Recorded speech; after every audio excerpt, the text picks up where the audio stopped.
Hello' guys, এয়া বেছি ঠাণ্ডা খাবলৈ মন গৈছে, কিন্তু আইচ বক্সত থোৱাৰ কাৰণে বটলৰ এইটো অৱস্থা হৈ গ'ল। এয়া এটুপ এটুপ পৰি আছে গাইজ, দেখিছেনে? এয়া এটুপ এটুপ পৰি আছে। ধৈৰ্য ফল মিঠা হয় বুলি কৈ যে গাইজ, এয়া ধৈৰ্য ফল মিঠা।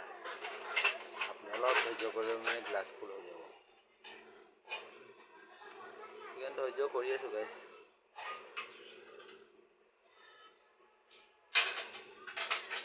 ওকে গাইজ, লাইক কৰিব।